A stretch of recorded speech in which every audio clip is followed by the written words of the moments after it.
på V8. 620 hästars.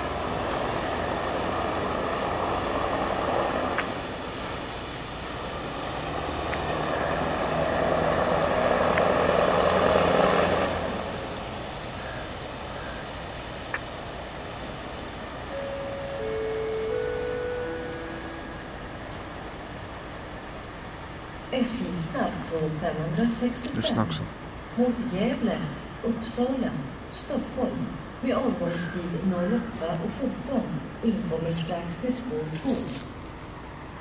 SJ snabbtåg 565 mot Gävle, Uppsala, Stockholm med avgångstid 08:17 inkommer strax till spår 2. Nu kommer det där tåget som den där skylten så pratade om när han skylten sann om 4-vagnståg från Stockholm central i Gävle.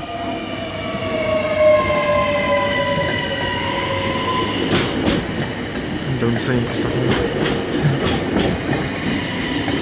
Nice.